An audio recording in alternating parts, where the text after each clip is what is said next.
नमस्कार दोस्तों, good morning. आप देख रहे हैं माँ तुझे सलाम। जंग किसी भी मसले का हल नहीं है दोस्तों। और महात्मा गांधी ने बहुत समय पहले ये कह दिया था कि an eye for an eye will turn the whole world blind. आज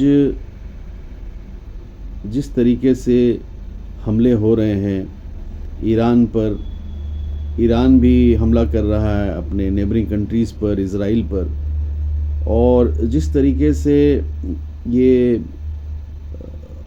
ईरान और इसराइल के मसले पे अमेरिका इंटरवीन किया और उसमें उन्होंने ट्रंप ने धमकी दिया, सारी चीज़ें हुई और ईरान ने बैकआउट नहीं किया, अपने टॉप लीडर्स को उन्होंने खोया और उन्होंने कहा कि ये जंग जारी रहेगा और वो तब तक लड़ते रहेंगे जब तक एक भी सैनिक वहाँ मौजूद होगा और उनके हथियार मौजूद होंगे। तो कुल मिलाकर के अभी एक छोटा सा लल आया है और ट्रंप का ये बयान आया है कि he will wait for 5 days और किसी भी एनर्जी इंस्टॉलेशन पे अटैक नहीं होगा। लेकिन क्योंकि ऑयल प्राइसेस बढ़ रहे थे और जितने भी डेवलप्ड कंट्रीज़ हैं, डेवलपिंग कंट्रीज़ हैं, सबको एनर्जी चाहिए अपने ग्रोथ के लिए और उस वॉर से हर आदमी इफ़ेक्टेड हो रहा है। आम आदमी all over the world affected हो रहा है। गैस की कीमतें बढ़ रही हैं, पेट्रोल डीजल की कीमतें बढ़ रही हैं।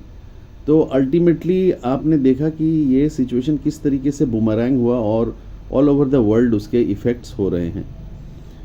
अभी एक बात गौर करने की है कि अमेरिका इस युद्ध में चाहता है बैकआउट करना और दुनिया को ये बताना चाहता है कि हम जीत गए हैं जंग।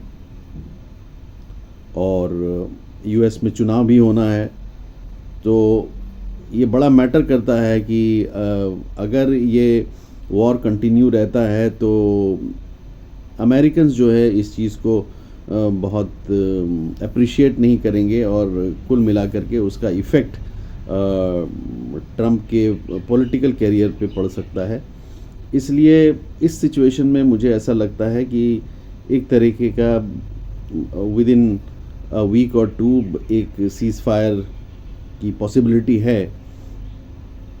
लेकिन इसमें ये भी बातें हो रही है कि पाकिस्तान इंटरवीन करेंगे और इजिप्ट इंटरवीन करेगा, तो बातचीत के लिए। और ईरान ने कम्प्लीटली ये डिनाई कर दिया है कि किसी से कोई बातचीत नहीं हो रही अभी और वो नेगोशिएट करने के मूड में नहीं है। उन्होंने ये कहा कि जो भी डेवास्टेशन हुआ है, जो लॉस हुआ है, उसका पूरा भरपाई होना चाहिए और वो ये चाहते हैं कि अमेरिका इस बात को कहे दुनिया के सामने कि युद्ध करना ऐसे समय में एक गलत फ़ैसला था। तो कुल मिलाकर के ऐसा सिचुएशन है और इंडिया बेसिकली एक न्यूट्रल स्टैंड लेकर के है और इंडिया का बार बार वही मैसेज दोहराया जा रहा है जो महात्मा गांधी ने कहा था कि an eye for an eye will turn the whole world blind. So ultimately, India is talking that you should look forward for peace and you stop the war as soon as possible. Because Gulf countries में बहुत सारे हमारे हिंदुस्तानी भाई बहन काम करते हैं और उनके फैमिलीज़ जो यहाँ पे हैं, हम लोग यहाँ पे हैं, we all are very worried about their safety and security. तो इसलिए मुझे ऐसा लगता है कि हिंदुस्तान डेफिनेटली अफेक्टेड है उससे। मेंटली तो डेफिनेटली अफेक्टेड है। इकोनॉमी वाइज बहुत बड़ा मुल्क है हमारा, तो हम लोग उस चीज़ को झेल जाते हैं। लेकिन मेरा ये मानना है कि यूथ को एक थॉट प्रोसेस को आगे बढ़ाना चाहिए, मोबिलाइज करना चाहिए, क्योंकि इंटरनेशनल आप कितने भी पावरफुल हों बट आपका इमेज क्या है दुनिया के सामने में, that's really very very important. मुझे ऐसा लगता है कि अमेरिका, अमेरिकन मीडिया यूरोप के मीडिया और हिंदुस्तानी मीडिया ये सब लोग इस बात को समझते हैं और इस पे गौर भी करते हैं। तो मेरा ये मानना है कि within a week or two we are going to see some kind of a ceasefire and the war is going to stop.